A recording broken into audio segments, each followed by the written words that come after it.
नमो अरहन्ताणं नमो अरहन्ताणं नमो अरहन्ताणं।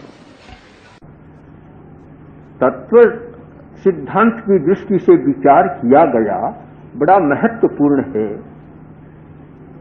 कि आग्नेय परमाणु यह मुख्य केंद्र होता है। पार्थिव परमाणुओं का मुख्य केंद्र है हमारा शक्ति केंद्र गुदा का स्थान। वहां से लेकर नाभि तक का एक विशेष स्थान है जिसे अपान प्राण का स्थान बतलाया गया है और स्वास्थ्य का बहुत गहरा संबंध है अपान के साथ। अपान शुद्धि स्वास्थ्यम और अपान विकृति रोग है, गहरा संबंध है। अब पार्थिव परमाणुओं पर नियंत्रण करना है और उनको सम्यक रखना है, जिसका संबंध हमारे नाभि के साथ है। वहां इंद्रिय पर भी विचार करना होगा। यानी 5 इंद्रियों का काम हम इतना मानते हैं कि आंख का काम देखना है, कान का काम सुनना है, नाक का काम गंध लेना है। ये तो मान्य है ही, प्रत्यक्ष बात है। किंतु शरीर रचना की दृष्टि से, पर्याप्ति सिद्धांत की दृष्टि से इनके कार्य बहुत व्यापक है। जैसे विचार करें कि जो हमारा शक्ति केंद्र है, जिसको मूलाधार योग में कहते हैं, मूलाधार चक्र, पेरेनियल जो चक्र है हमारा, उस पर कंट्रोल करना है, उसको स्वस्थ रखना है, तो उसका स्विच बोर्ड कौन है, क्या है? वह है नासाग्र। भगवान महावीर ध्यान करते थे नासाग्र निमित्त दृष्टि। दृशौ च नासा नियते स्थिरे च, दृष्टि नासाग्र पर टिकाई।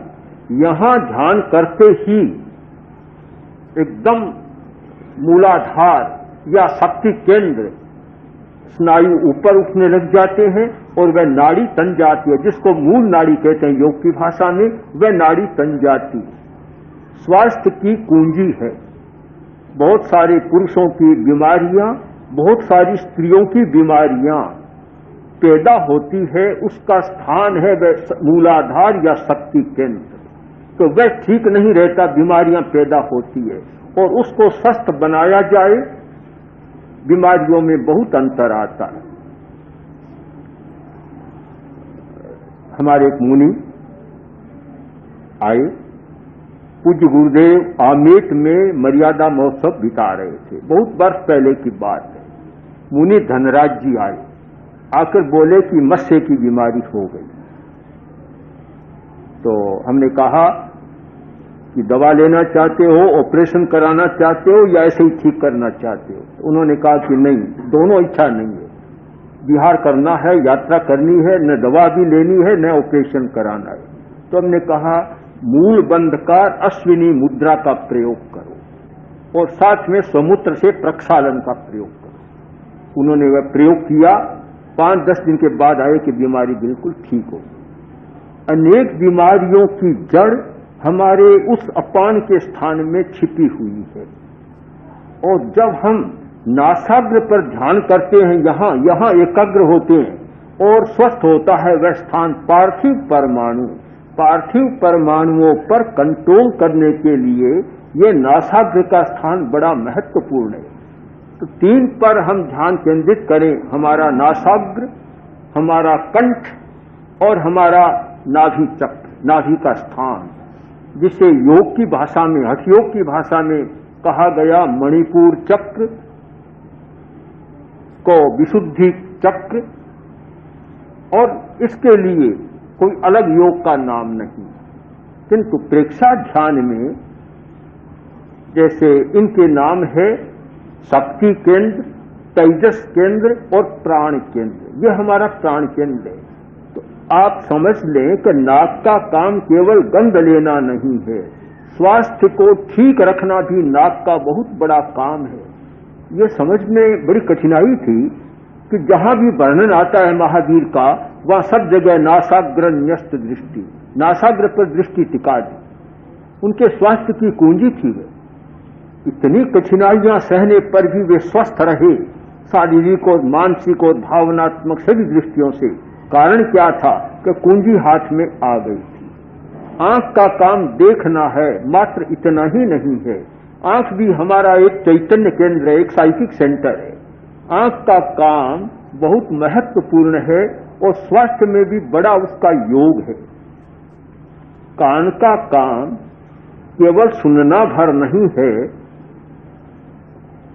नशे की आदत को बदलने का एक बहुत बड़ा ये हमारा केंद्र है। पांचों इंद्रियों पर प्रेक्षा ध्यान में ध्यान कराया जाता है और छहों पर्याप्तियों पर भी ध्यान करने की विधि विकसित है, प्रयोग अभी शायद नहीं कराया गया। तो हमें आहार पर्याप्ति, शरीर पर्याप्ति के साथ इंद्रिय पर्याप्ति पर भी ध्यान देना है कि इंद्रियां स्वस्थ हैं। आप 5 मिनट आंख पर ध्यान करें, 5 मिनट कान पर ध्यान करें, 10-20 मिनट नाक पर ध्यान करें।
नशे की आदत को बदलने का एक बहुत बड़ा ये हमारा केंद्र है।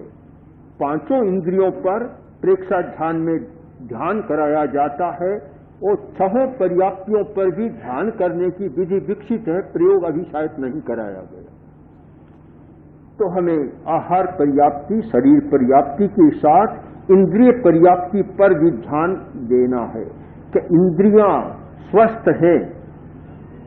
आप 5 मिनट आंख पर ध्यान करें, 5 मिनट कान पर ध्यान करें, 10-20 मिनट नाक पर ध्यान करें। आपको शायद अनेक कठिनाइयों से, शारीरिक बीमारियों से भी छुटकारा मिल जाएगा साथ में, और ऐसा हो रहा है। इंद्रिय पर्याप्ति के बाद श्वासोच्छ्वास पर्याप्ति का स्थान है। वह तो बहुत प्रत्यक्ष है, उसके विषय में अधिक चर्चा करना आवश्यक नहीं लगता। बहुत स्पष्ट है कि श्वास, सम्यक श्वास, जिस व्यक्ति ने सम्यक श्वास का प्रयोग किया है और श्वास पर्याप्ति को ठीक संभाल कर रखा है, काफी कठिनाइयों से बचता है। सम्यक श्वास की विधि, पूरा श्वास जो श्वास पर्याप्ति का कार्य है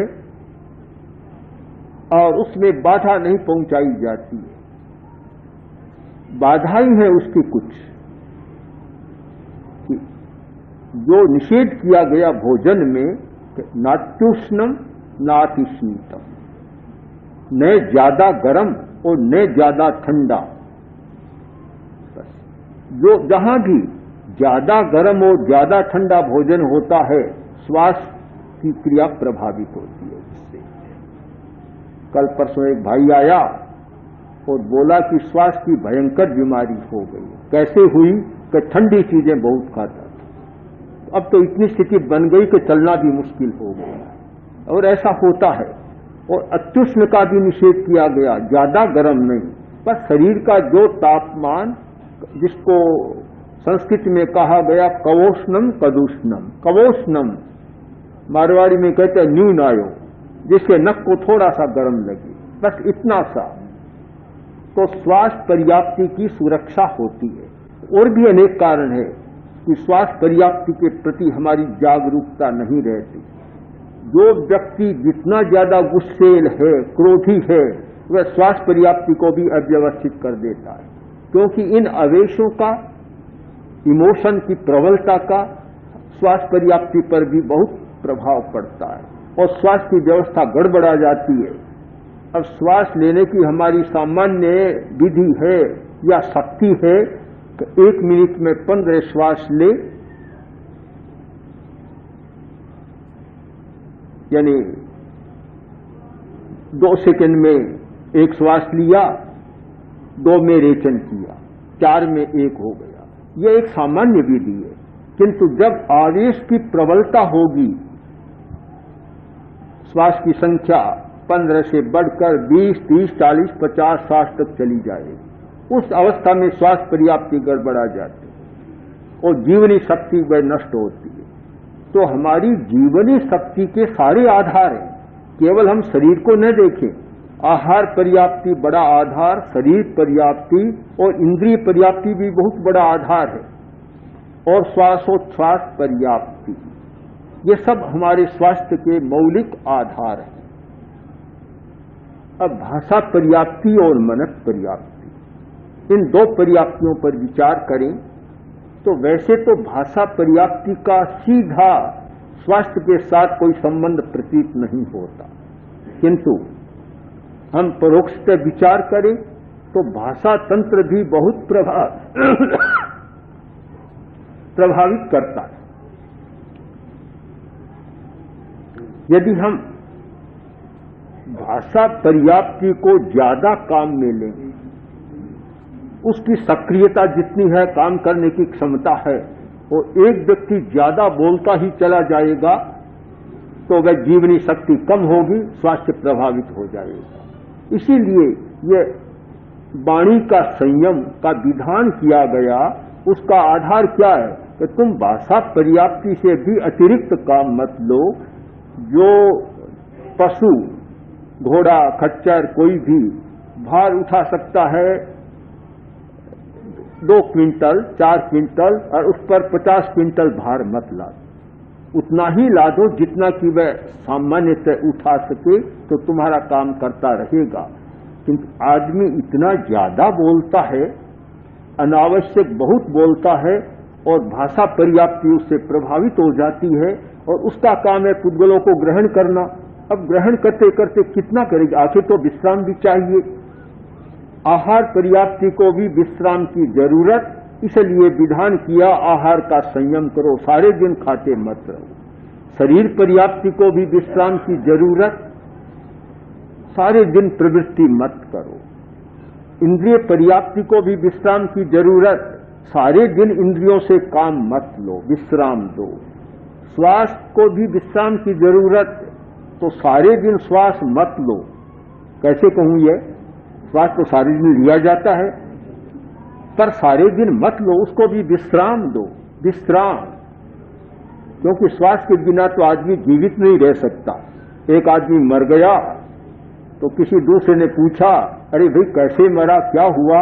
बोला तुम जानते नहीं, वो बड़ा भुलक्कड़ था, इतना भुलक्कड़ था, लगता है श्वास लेना भूल गया और मर गया। तो ये तो कैसे कहा जाए कि श्वास मत लो, किंतु श्वास को भी विश्राम दो, या हाँ, श्वास का संयम करो। कभी कभी श्वास को रोक लो 5 सेकंड, 10 सेकंड।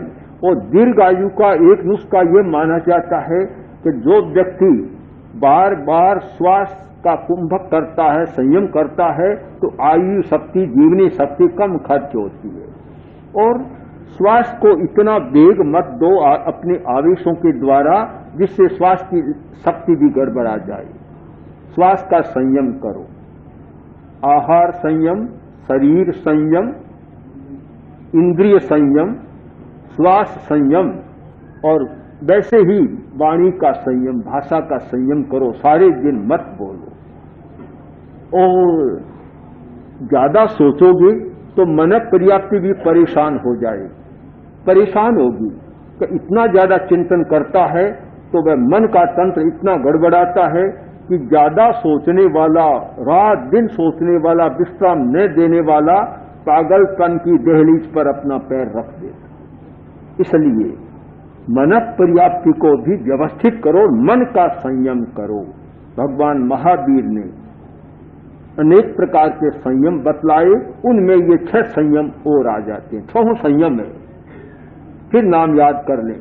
आहार का संयम, शरीर का संयम, इंद्रिय का संयम, श्वास का संयम, भाषा का संयम और मन का संयम।